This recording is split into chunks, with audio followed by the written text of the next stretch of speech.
జయ గురుదేవదత్త గురవే సర్వలోకానాం భజదే భవరోగిణాం నిధేతర విద్యానాం దక్షిణామూర్తయే నమః. జ్ఞానానందమయం దేవ నన్మలస్ఫురిగాగురు మాధారం సర్వవిద్యానామహిగ్రీవాస్మహే. బాలాత్ బృందరియే నమః. వాగీశ్వర్యే నమః. జగన్మాతానుగ్రహ ప్రసాద. ఇప్పుడు మనం మకర గురించి తెలుసుకుందాం. మకర రాశి గురించి మే నుండి ఎలా ఉండబోతుంది అని తెలుసుకుందాం. అంటే 2024 మే నుండి ఎలా ఉండబోతుంది తెలుసు. మకర రాశి వారికి సహజంగా మకరం, కుంభం, మీనం, మేషం, వృషభం అంటే పంచమ స్థితి అయింది గురుడు. అంటే వీళ్ళకి విశేషం ఏంటంటే మకర రాశి వారికి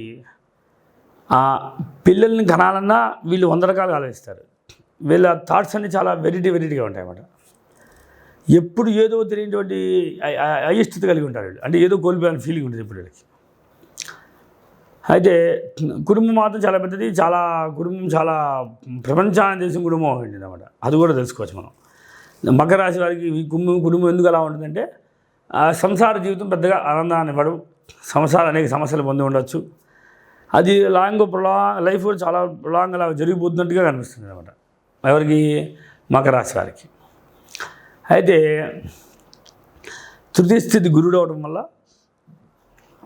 వీళ్ళకి కూడా వీళ్ళకన్నా పెద్దవాళ్ళు అక్క చెల్లెళ్ళు వీళ్ళకి ఉండడానికి అవకాశాలు ఉంటాయి. అలానే చెల్లు ఉండడానికి కూడా అవకాశాలు ఉంటాయి. ఎక్కువ చెల్లు ఉండడానికి అవకాశాలు ఉంటాయి. చతుర్థ స్థితి తల్లి కనుక తల్లి ఎప్పుడు కూడా వీళ్ళని కమాండ్ చేస్తుంటుంది అన్నమాట. తల్లి వీళ్ళని కంట్రోల్లో పెంచుతుంది, చాలా పద్ధతిగా పెంచుతుంది, ఒక జాగ్రత్తగా ఒక పద్ధతిగా పెంచుతుంది. అంటే ఒక క్రూయల్ మైండ్గా, అంటే ఒక రకమైన క్రూరమైన మైండ్గా పెంచుతుంది అన్నమాట.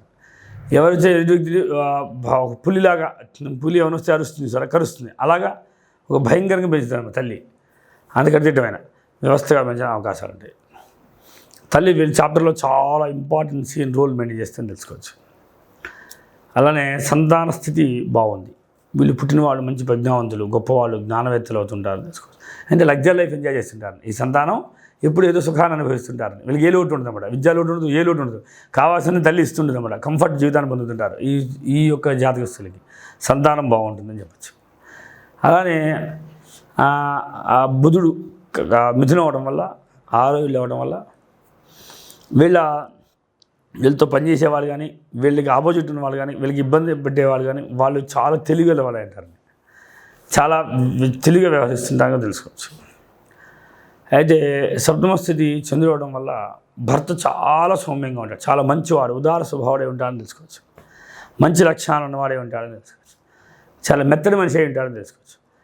ఎక్కువ సమస్య తెచ్చిపెట్టుకోకుండా జీవితం తప్పించుకుంటూ పోతుంటాడు అన్నమాట. అలాంటి భర్త దొరుకుతుంటాడు. మహాదళులు ఆడవాళ్ళు కానీ దొరికితే మహాదళులు ఉంటారు. భర్త దొరికితే మంచివాడే ఉంటాడు.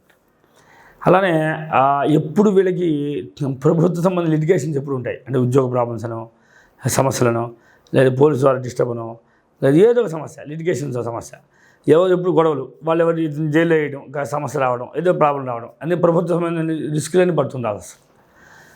తర్వాత వీళ్ళకి భాగ్యం, ధనం కూడా ఎలా వస్తుందంటే వీళ్ళకి ధనాన్ని వీళ్ళు మామూలుగా కష్టపడ్డాడు, పనిచేశాడు, ధనాన్ని ఇవ్వాలంటే కాదు, వాళ్ళని బతిలాడి బామాడుకొని డబ్బులు తెచ్చుకోవాలి.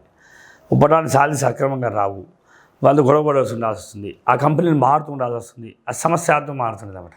కొంత వ్యవస్థ అనుకూలమైన వ్యవస్థ కాదని తెలుసుకోవచ్చు ఎవరికి, మకర రాశి వారికి. అలానే మకర రాశి వారికి అదొక ప్రభావం.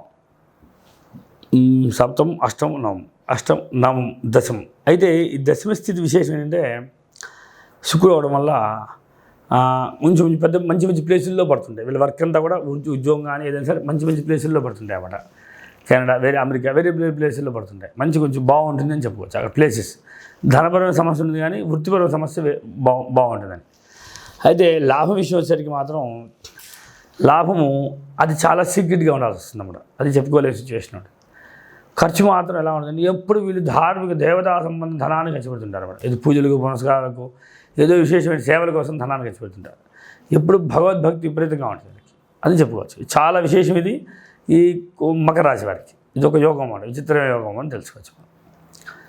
కనుక వీళ్ళకి అనుకూలించిన లైఫ్ అంతా ఏంటి అంటే రవి. అందుకని రవికి శ్లోకం చదువుకుంటే కనుక జీవన ప్రయాణంలో సమస్యలు ఏమి లేకుండా తప్పించుకోగలుగుతారు.